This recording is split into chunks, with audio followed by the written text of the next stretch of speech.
ที่ปรึกษาเจ้าคณะภาค7เจ้าอาวาสวัดศรีโสดาตำบลสุเทพอำเภอเมืองจังหวัดเชียงใหม่พระเดชพระคุณหลวงพ่อท่านเจ้าคณะจังหวัดเชียงใหม่หลวงพ่อท่านพระเทพปริยัติเจ้าอาวาสวัดเจ็ดยอดพระอารามหลวงอำเภอเมืองเชียงใหม่พระเดชพระคุณหลวงพ่อท่านเจ้าคณะจังหวัดลำพูนพระเดชพระคุณหลวงพ่อท่านเจ้าคณะจังหวัดเชียงไฮ้ตลอดจนพระมหาเถรานุเถระเจ้าคณะพระสังฆาธิการภิกขุสงฆ์สามเณรจุตนจุองค์โดยความเคารพเจริญสุขเจริญปอนญาติโยมสาธุชนติ่นจองห้องวัดจุหนุ่มเท่าใจยิงขอน้อมต้อนรับทุกท่านเข้าสู่รายการมรดกธรรมกำเมืองทางสถานีวิทยุวัดฝ่ายหินตำบลสุเทพอำเภอเมืองจังหวัดเชียงใหม่สถานีวิทยุวัดหนองกายตำบลสันปะยางอำเภอแม่แตงจังหวัดเชียงใหม่สถานีวิทยุ CM77 วิทยุอินเทอร์เน็ตล้านนา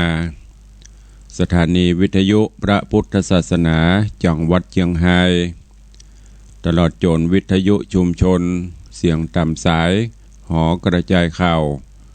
ตามวัดตามวาตามหมู่บ้านต่างๆตลอดจนเจริญปอนสาธุชนญาติธรรมญาติโยมติดตามรับฟังทางเฟซบุ๊กเฟซไลฟ์ของธรรมะ104คลายเครียดเฟซบุ๊กของวัดฝ่ายหินเฟซบุ๊กของวัดศรีรัตนมงคลร้องยาวเฟซบุ๊กของวัดวังสิงห์คำตลอดจนหลายๆเฟซบุ๊ก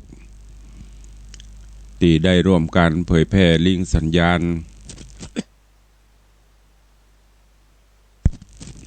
ลิงก์สัญญาณออกอากาศฮือกับญาติโยมศรัทธานาบุญทั้งหลายได้รับฟังกันอยู่ในเวลานี้ลูกเนอไผยังบรรลุเตื้อลูกกันได้ละเนอ6 โมงป่ายแล้ว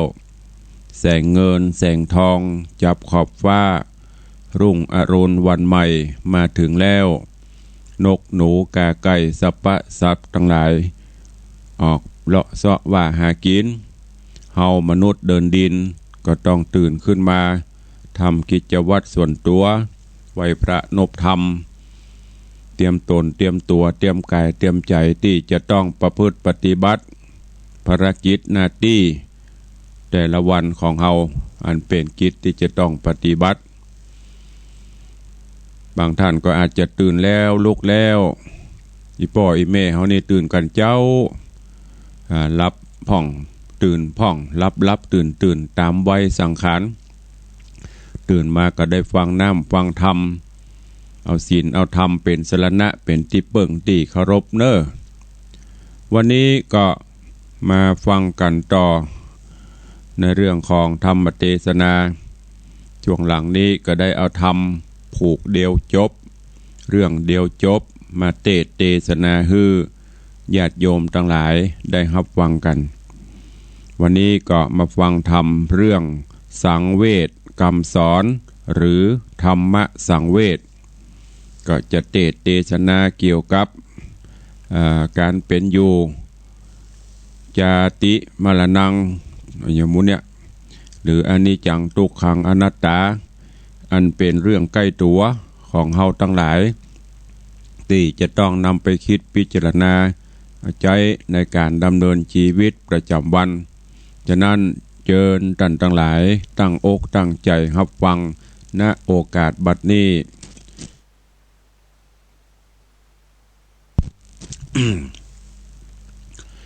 นะโมตัสสะภะคะวะโตอะระหะโตสัมมาสัมพุทธัสสะอิตังทุกขังอริยสัจจังจาติปิทุกขังจราปิทุกขังพยาธิปิทุกขัง มาระนำปิตุขันติติสาทะโบโดราสัพปุริสะดังลายหูโคงขวายใครไปรอดจันฟ้ายอดเมืองสวรรค์จริงปากันม้วนหมู่อยู่ท่าฟังธรรมจุงดาจามฟังที่เอาเป็นที่สอนใจล่ำดับไปนาบาดนี้และนาสัทธาอันว่าสัพพัญโยพระพุทธเจ้าตนเป็นปิ่นเกลาติโลกาได้เทศนากล่าวไว้ว่าคนโลกไตยิงใจ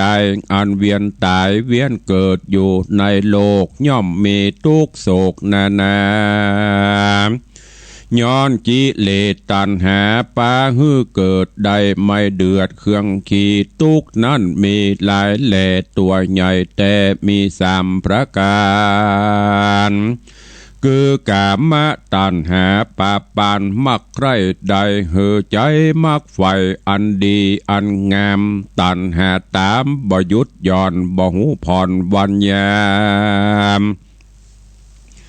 ติดโดยรูปขันธะตังหาลวดมาเป็นข้าแห่งตัณหามีใจแน่นหนาโดยกิเลสบ่มีเขตหื้อบางเบาเ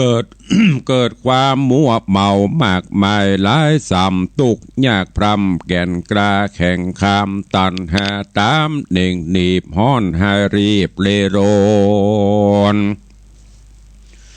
ทุกโดยลูกและเมียตนย้อนอันแห่ใส่ปากทุกโดยอันอดกั้นอยากนั้นหากปอประมาณทุกโดยเวียกการก็บ่มีหวังมีจองย้อนตันแห่นองหากนำไปเป็นทุกไปในและไปนอกห้อนให้ปอกกะยาภาวะตัณหาซ้ำมาอะไรติดของในภาวะห้องเขตสงสารบอบบังเอายังนิพพานอันยิ่งยอดอันดับทุกทอดกังวลใครตายเกิดในเมืองคนและจันฟ้าผาทัดนาเกิดในโลกลาบ่มีที่เสียงสูดผาทัดนาเป็นเท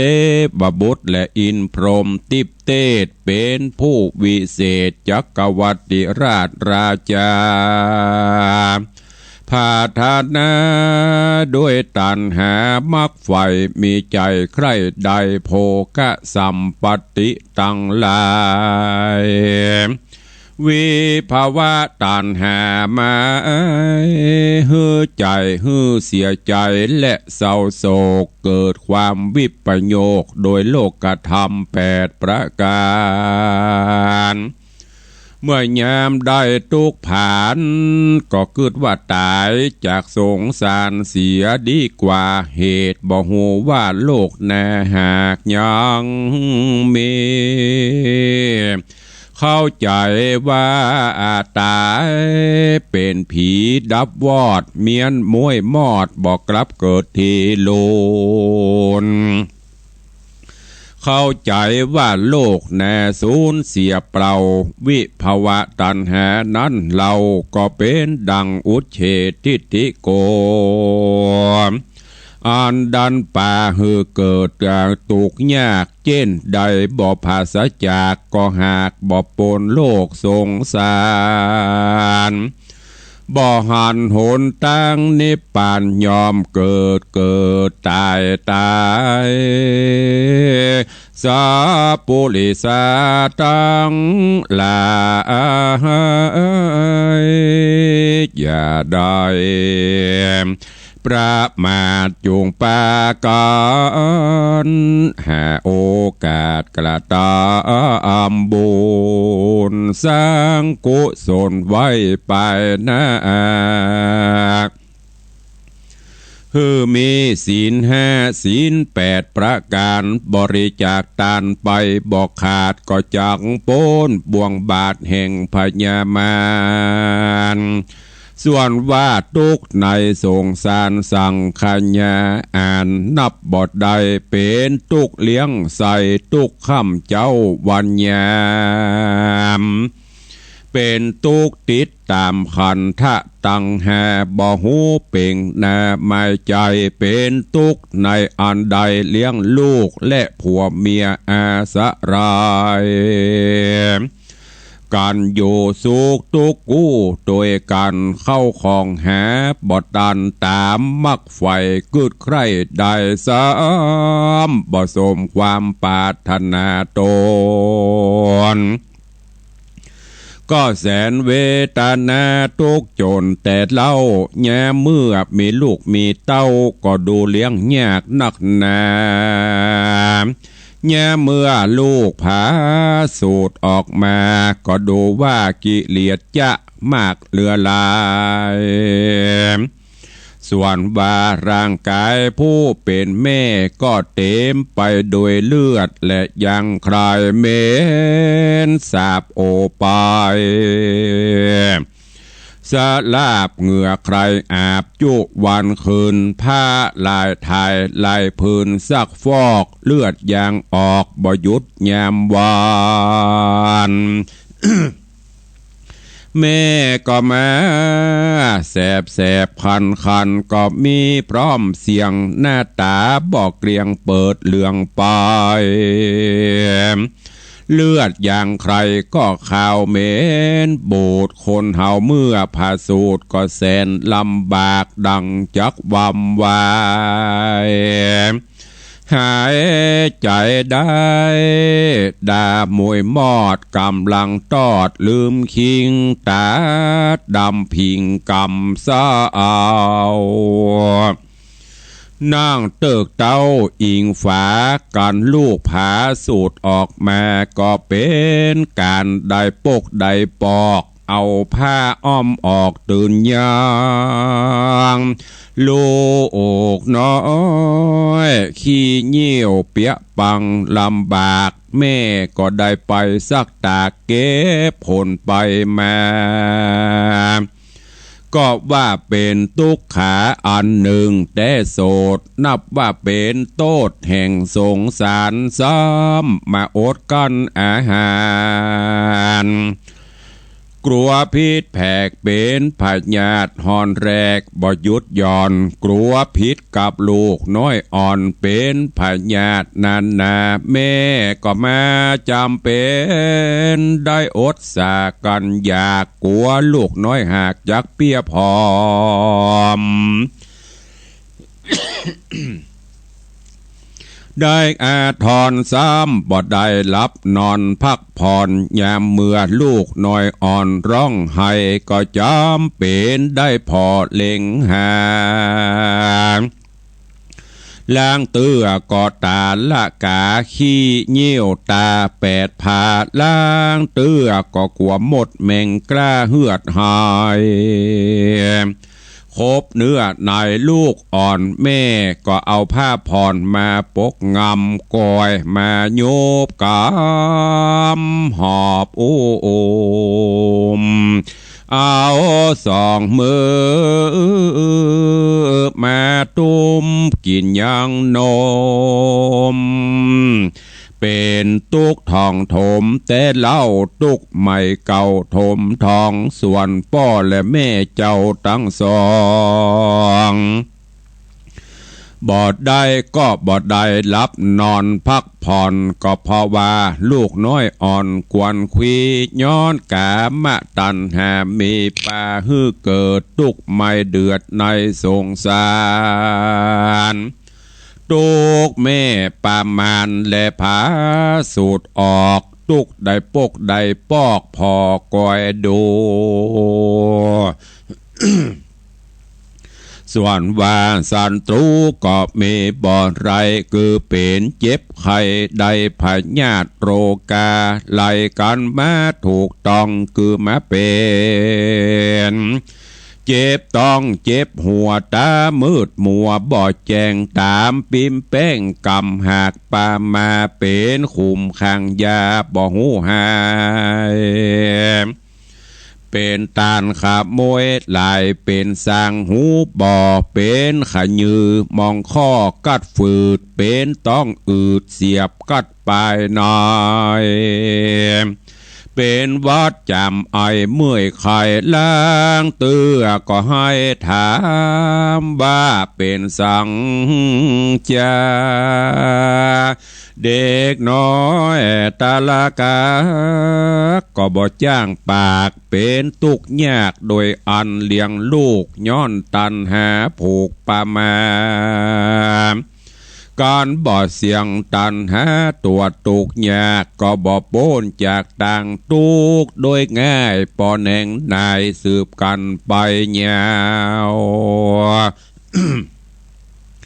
แง่เมื่อเลี้ยงลูกหัวสาวก็ยังพอดีพอให้อยู่ลูกมีหลายกู้ก็แสนลำบากนักหนาล้างเตื้อก็มาให้กินปลาและให้กินเขาล้างเตื้อก็มารบเร้าอืดอ้อนกินนมล้างเตื้อก็เป็นหัวเข่าปมลูกย่างบ่ได้มีแต่ร้องไห้ว่ากูไปพ่อแม่ก็มาทุกใจแสนขนาดกลัวลูกจากตกประหลาดเสียแข้งเสียขาการบ่รักษาจักเสียองค์กะแต่เราพอดูลูกเต่าโจรประวิตรเวียกวิตการลวดบ่ได้กินและตานก่อสั่งอันใดก็วิตว่างหาบก่อนหัวดาบ่ได้จับมอนพักผ่อนบ่ได้หยุดบ่ได้หย่อนกลัวลูกเต้าอ่อนบ่ได้กินอิ่มเต็มใจ พานุ่งครัวใบก็หาก็ดีหาซื้อแลกเอามาจ่ายแจกหือลูกเต่าบอกกุมหอดถึงวันได้ก็มาจะร่ำให้พ่อแม่โจรบ่ได้โฮมตุ้มหือสบายกายใจเจ็บเมื่อยไข้วันใดจนปอบ่ได้กินบ่ได้อยู่ย้อนลูกเต่าลูกกวนควีบ่ได้หลับนอนดีหนาวก็บ่ได้ห่มผ้าลูกคนหนึ่งก็มากว่าลูกคนหนึ่งก็มาถีบคนหนึ่งก็มายานผ้านุ่งมันละหลุดก็ซ้ำว่ามาเมนบูดเมนสางเหือใครยางติด8ขี้เหี่ยวแวดตาโตนมาตุกเวโวนสังสารวัฏโลกเหมือนไผบ่ทุกโศกเสมอตนที่แต่ก็เหมือนกันทุกคนในมนุษย์โลกแสนแสบโศกโศกาเลี้ยงลูกใหญ่มาโจรปอเท่าปอแก่ก็บ่มีคุณแก่พ่อแม่สักประการปล่อยให้พ่อแม่ได้ทุกผ่านค่ำเจ้าเขาก็มีแต่ไปเสาะหาเลี้ยงลูกเต่าและผัวเมียแห่งตนปล่อยบอกกึดถึงบุญกุลคนผู้เป็นพ่อเป็นแม่อันตันได้เพื่อแผ่เมตตาเข้ามาเป็นคนอันตะปะลาใบบอดบอกเกิดฮอดกุลภายเอาแต่วิสัยแห่งตัวว่ามาแจ้งมาจมมาด่าปิตามารดา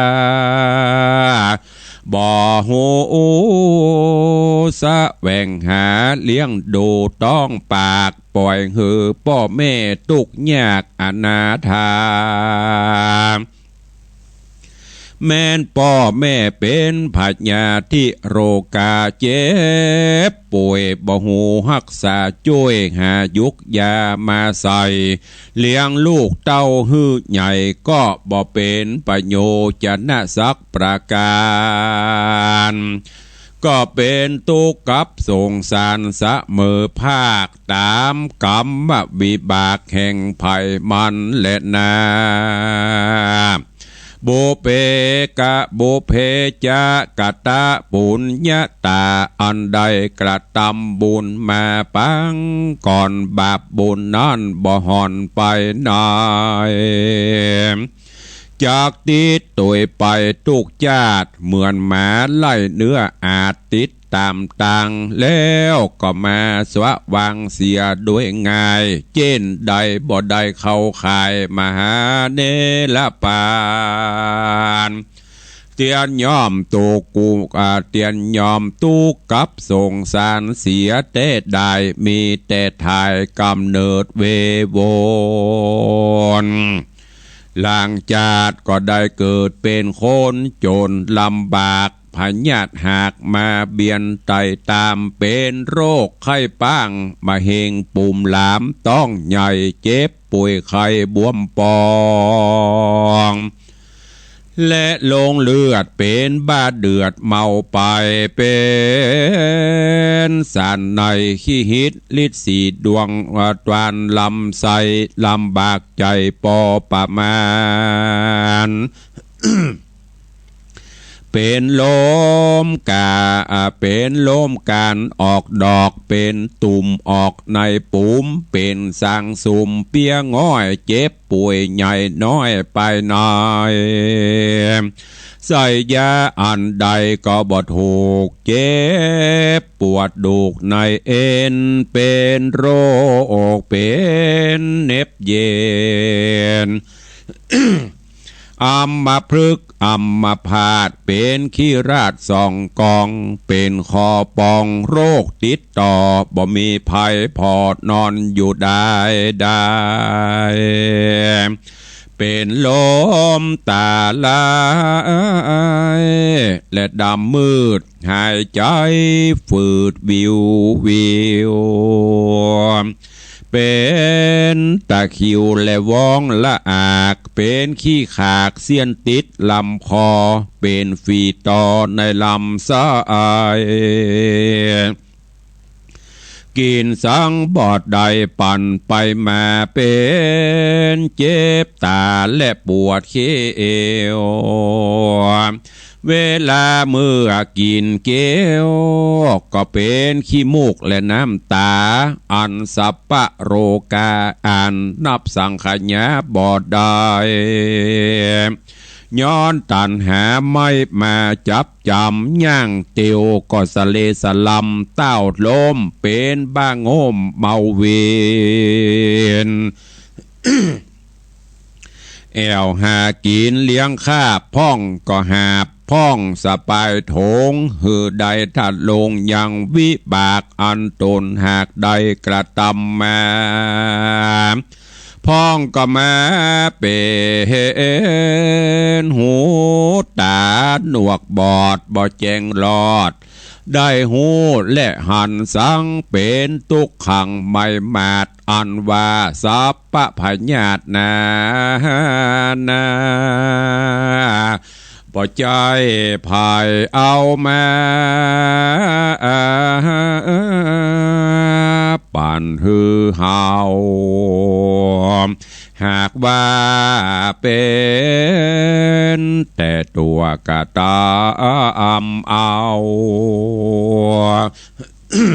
แต่ญาติก่อนมันบ่หอนใดสูญหายดูราสะ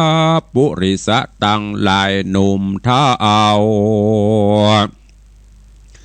ตั้งสมณะเจ้าผู้มีศีลธรรมจุงจักจำและหูสังเกตว่าหือมีธรรมสังเวชไว้ในใจ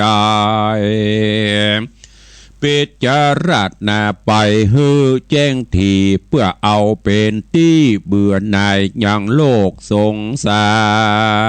ร ผ่านเอานิพพานไป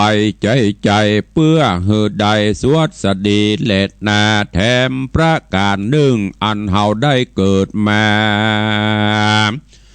เป็นคนก็เป็นบุญแห่งตนอันผาเสดอันได้เกิดมาพบพระพุทธศาสนากำสอนนินาลำเลิศยิ่งนักเฮาจุงจักปั้มเป่งป่าละมีไป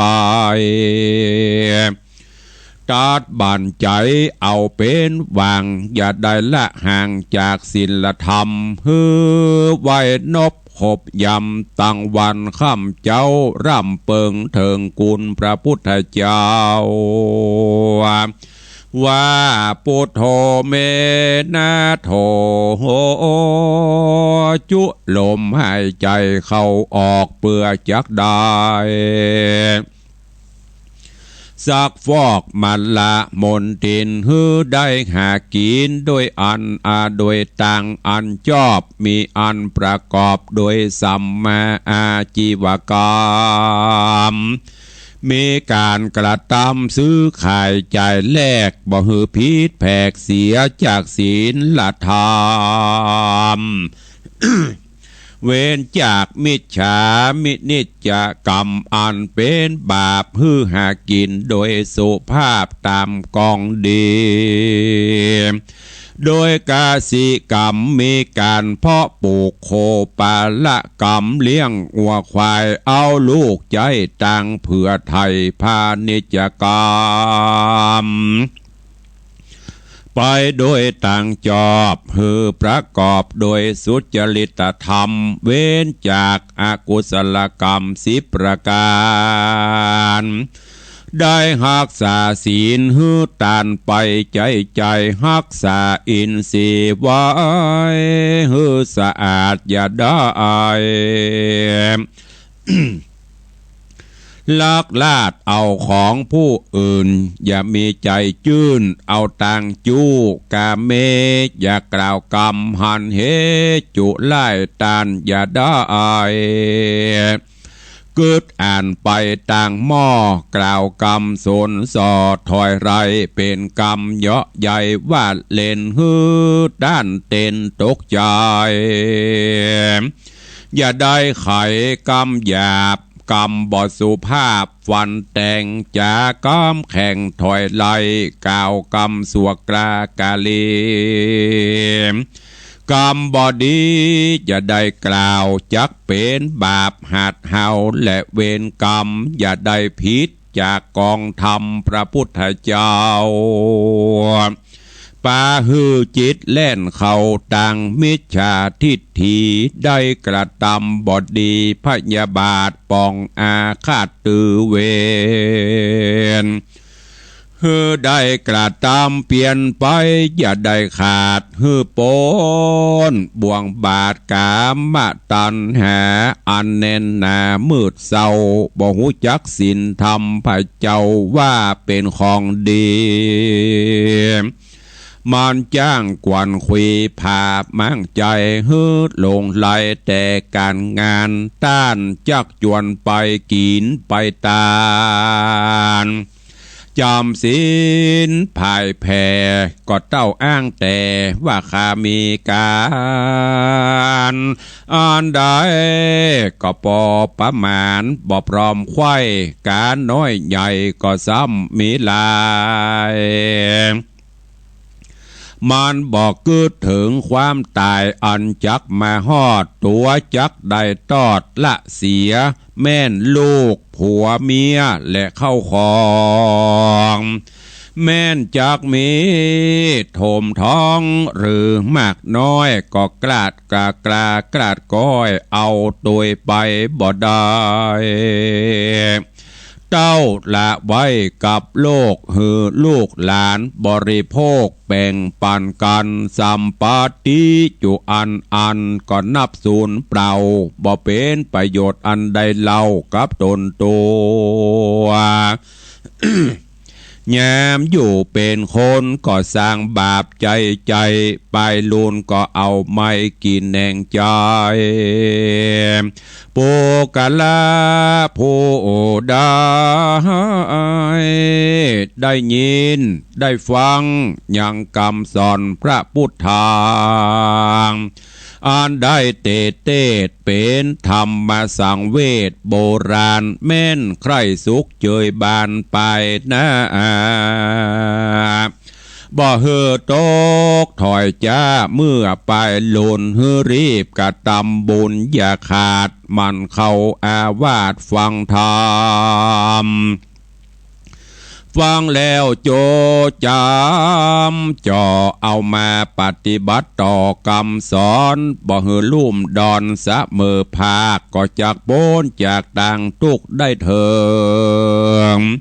สุขแต่ดีลีกรรมสอนมีดังนี้อันกล่าวจี้ไข่แม่มันพิจารณาสันทีว่าคนเฮาโหนี้เกิดมามีชีวิตนั้นแนมินสะอาดมักถึงเขตคันวำไวกันว่าตายมวยมอดก่อนละตอดอินทรีฮื้อแมงวันควีตอมไตเนื้อหนังไก่นองไหลเมนสาบไปตัวตั้งห้องญาติพี่น้องก็มาบิดหน้าเนของกินลำมีกินบอดใดเขาก็มาอย่าร้องให้เจ็ดน้ำตาโศกเศร้าโศกาเป็นอันมากปาการบ้วนขากเขโลย้อนหันรูปกาโยเฮาปองใกล้หน้าตาใหญ่ปุ่นกลัว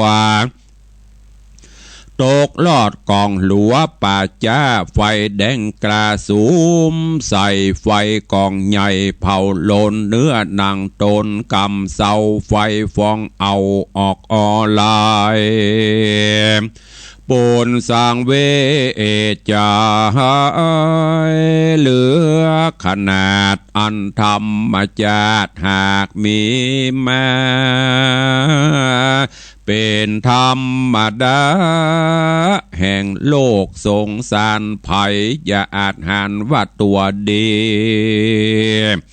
ก่อนตายเป็นผีชีวิตขาดแม่นเป็นเชื้อชาติกษัตราเป็นเสนาอำมาตย์ใหญ่ทวนนาไข่มหาเศรษฐี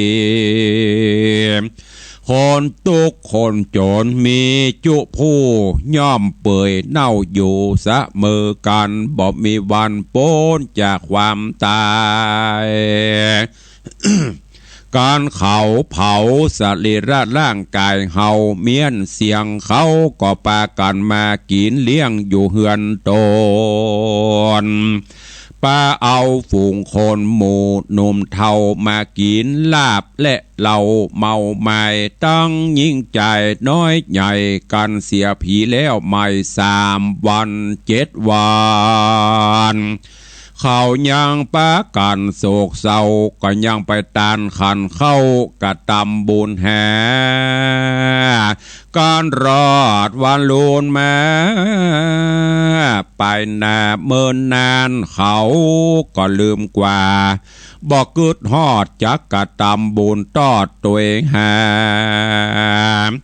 ก็ยากนักหนาแต่เล่าเขา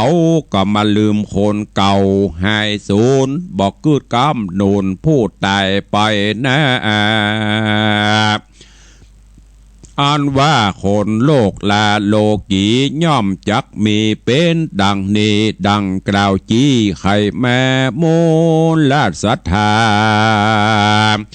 มวลโมอันอยู่ฟังธรรมจุงจักจำชื่อไว้เป็นไม้ใจสอนใจอย่าได้หนีไกลกรอยกราดอย่าได้ประมาทลาสา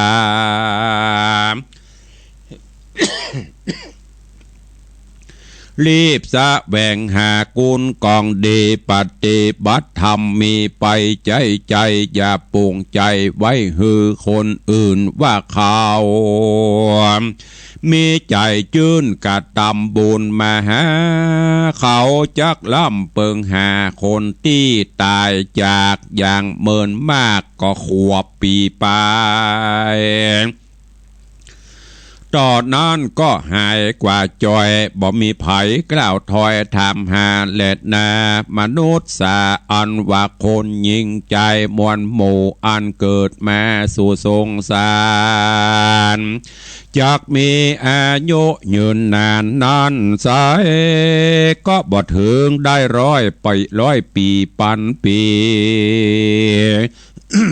จูงรีบกระทำดีไว้กับตนอุปมาดังฝนตกทีระยาดยังจักอาจเต็มหม้อหาย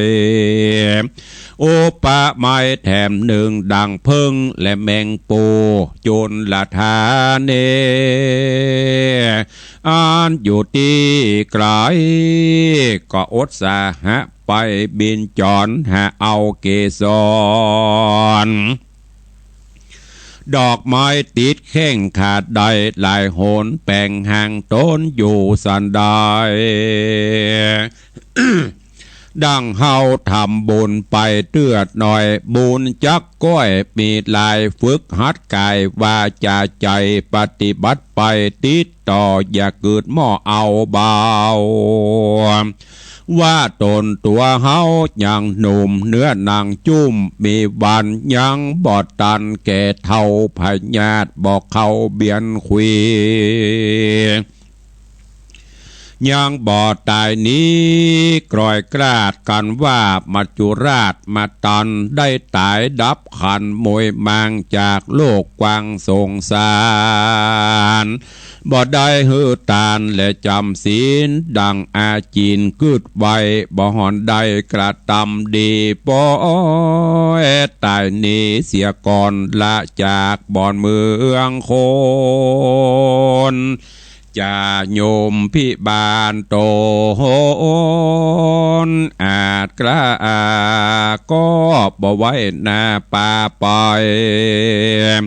ปุกละผู้ใดกระหยาบกระทำบาปนั้นนาก็จักป่าไปตอดตกลงหอดอเวจีการไผกระทำดีก็สร้างแต่ตาตั้งต่างบุญสร้างกุศลหนุนจะใจบ่ขาดใดเป็นนิจกา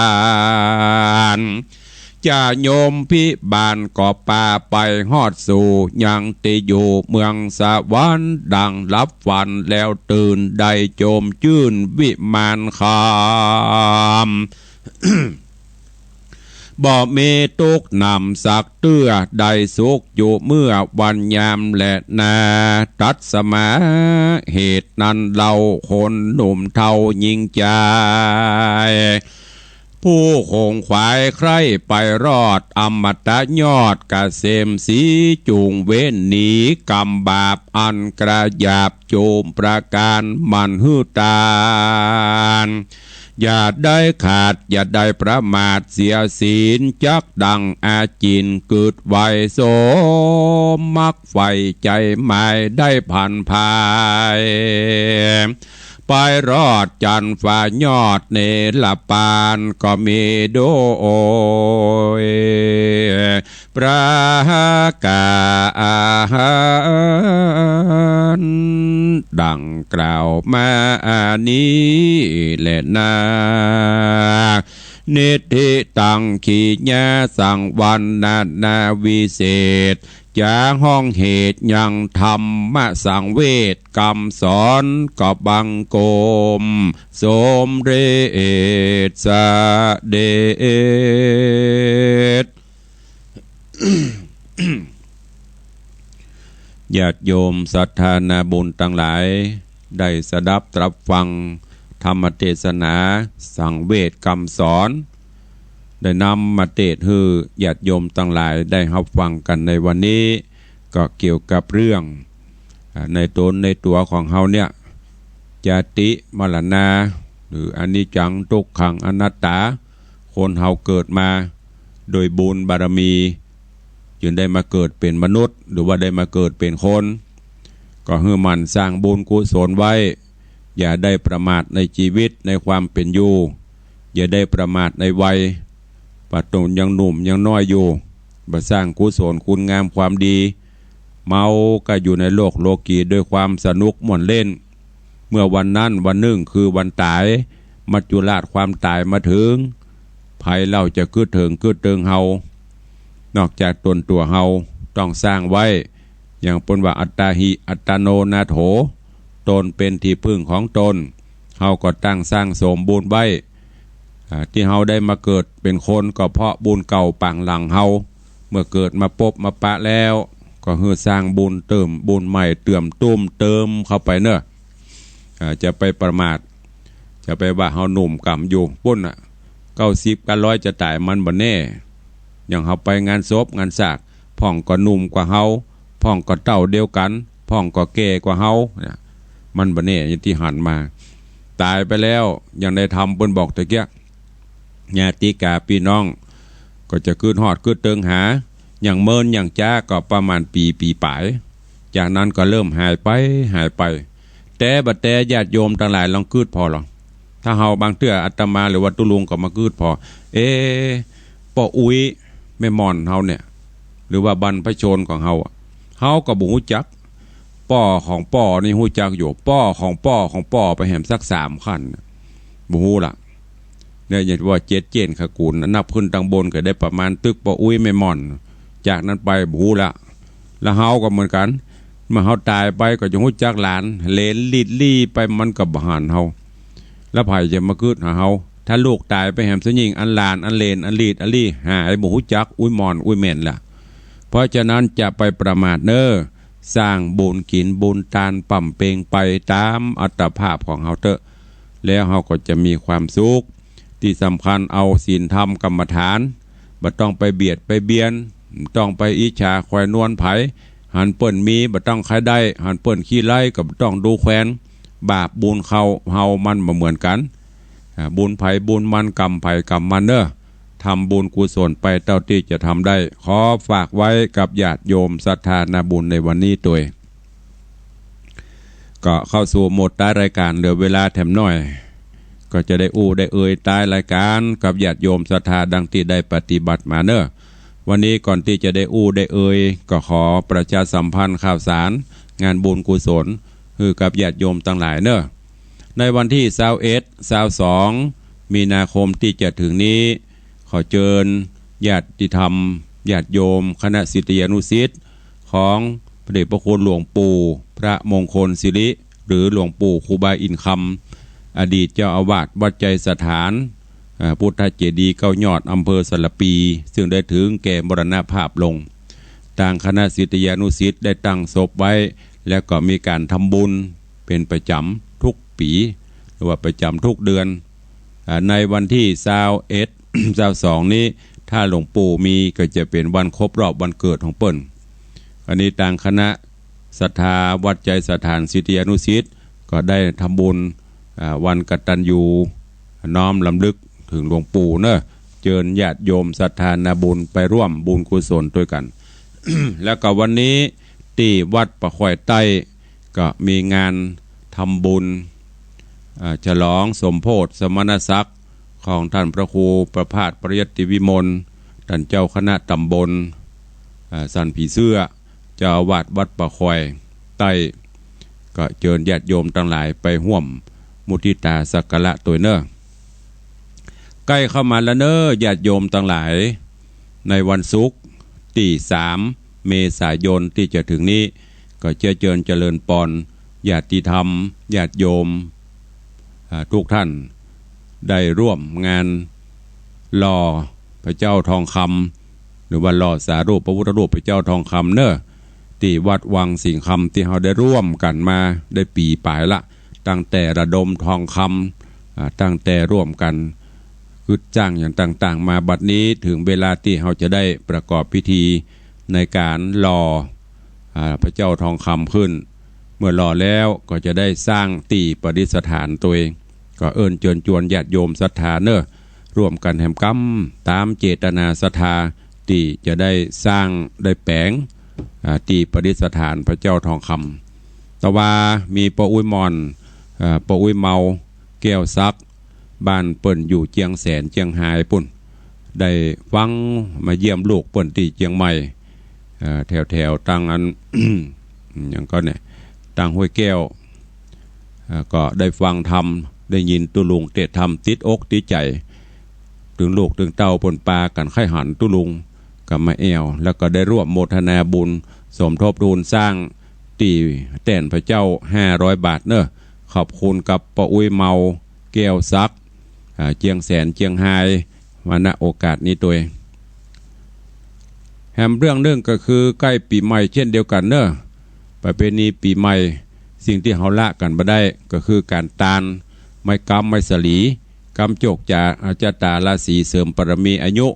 อยู่ดีมีสุขเฮามาเป็นประจำผู้ปีนี้ก็ญาติโยมศรัทธาถามตุลุงได้จัดเตรียมไว้ก็จัดไว้ฮื้อเหมือนเดิมตามที่ศรัทธาญาติโยมสั่งจองเป็นเจ้าของเนอะ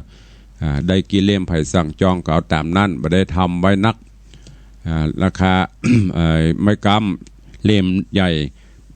ชุดละ500 บาทท่านผู้ใดจะเป็นเจ้าของเจ้าศรัทธาก็แจ้งความจำนงมาก็จะได้จดเอาลายหมายเอาชื่อแล้วก็จะได้เขียนชื่อเขียนอย่างใส่ฮื้อเนอะ อัตรารายการเวลาเหลือแถมน้อยปอที่จะได้อู้ได้เอ่ยกันใครฟังที่ไหนตั้งใดพ่องเจ้านี้โทรศัพท์เข้ามาร่วมรายการเนอะ0817836540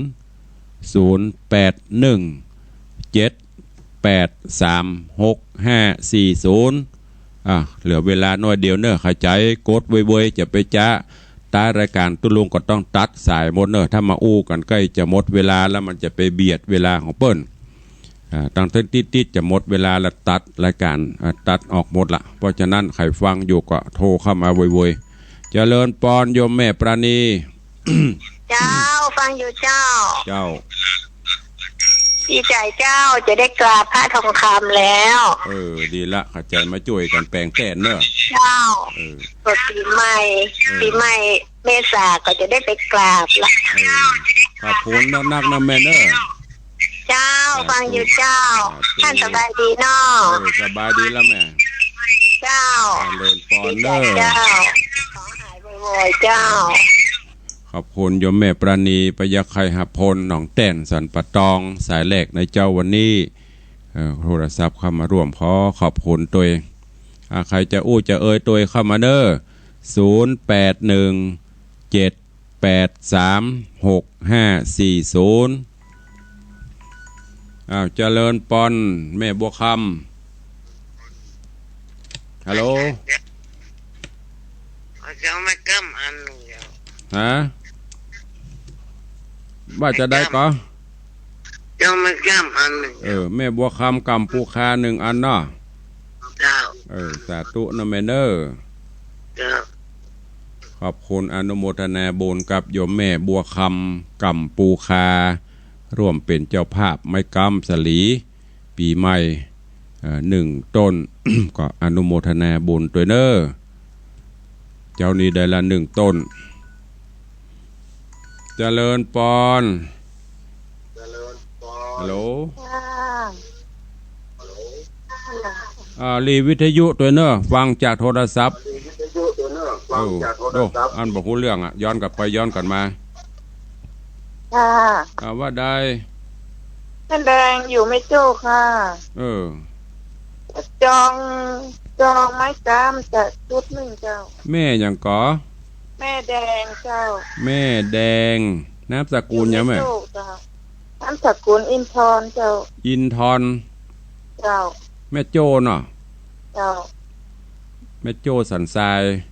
แม่โจสันทรายสายใหม่เจ้าไม้กำ1 เล่มเจ้า1 ชุดเจ้าขอบคุณนั่นหาชุดละ500 บาทแม่ละแม่ชุดละไม้กำใหญ่นำจะไม่กำน้อยเจ้าขอบคุณอนุโมทนาบุญเนอะเจ้าสาธุ ขอบคุณกับโยมแม่แดงอินทรแม่โจ้สายใหม่สันทรายก็ร่วมเป็นเจ้าภาพไม่กำสลีร่วมตาลไม่กำโจกกำใจอยู่ดีมีสุขปีแล้วเฮากำมาละ1 ปีอายุเฮาก็อยู่ดีมีสุขผ่านมาละ1 ปีปีนี้ก็กำต่อไปฮือมันใหญ่ฮือมันเมินไปแหมเจริญปอนแม่มอนจันคำอุ้ยวางโทรศัพท์นี่เด้อโดฟังกันหลายมันอ่านบ่ได้มันฟังบ่ได้อุ้ยมอนเหยโทรศัพท์อุ้ยอันหยังก็บ่ฮู้เปลี่ยนได้ละเด้อฟังไม่รู้เรื่องเลยก็ดีว่าทุลุงบ่ฮับนะเปิดหูฟังนะอันหยังก็บ่ฮู้อ่ะมันรัวรูปอุ้ยเปลี่ยนให้กำเด้อลูกหลานอันแสดงว่าถ้าจะคัดข้องซะอย่างโทรศัพท์อุ้ยมอนหลายเตื้อแล้วเพิ่นโทรเข้ามาทุลุงฮับแล้วมันฟังบ่ฮู้เรื่องสายไม้แฮมซักสายเนอะเวลาจะหมดแล้วเจ้านี้ขอบคุณเนอะมีที่เปิ้นร่วมมาก่อนก็มีโยมแม่อรพินจำปาทอง1 เล่มโยมกนกชนพรหมเทพ1 เล่มพันโทสวัยสุตา1 เล่มนางสาวสวิงสุตา1 เล่มโยมศรีวิไลสุตา1 เล่มอาม่าบัวเพื่อนชอเจริญยิ่งร่วมทำบุญ200 บาทโยมแม่บัวคำกำปูคา1 เล่มแม่แดงอินทรแม่โจ้1 เล่มมีครูบอยหรือว่าอาจารย์สมพงษ์ปลูกงาหัวเสือ1 เล่มแม่บัวเงินแม่เท่าบัวเงินแม่ริม2 เล่มแล้วก็น้ำดื่มแหม1 ปันขวดโยมแม่สุพัฒน์เอี่ยมเจริญต้นเปา1 เล่มปอประพันธ์แม่อัมพาทาอุโมงค์ละปูน1 เล่มแม่ปณีพยาไคหพล1 เล่มแล้วก็มีโยมพรทิพย์สอนคำพร้อมครอบครัว1 เล่มแม่อุดชิดชัยกอกมน1 เล่มแม่หม่อนจันคำแสงบุญ1 เล่มแม่ครูเหรียญทองจันที1 เล่มนอกจากนั้นก็ขอบคุณกับโยมแม่ขวนเมืองแห่ล้อมอันนี้รวมสร้างแต้นพระเจ้าทองคำ1,000 บาทเนอะวันนี้เวลาหมดเวลาขอนำรายการจากไปก่อนเนอะปะกันใหม่ในวันต่อไปอยู่ดีมีสุขเหมือนกันจุตนจุองจุผู้จุโคนเนอจัตตารโอธรรมาวตันติอายุวันโนสุขังพระลัง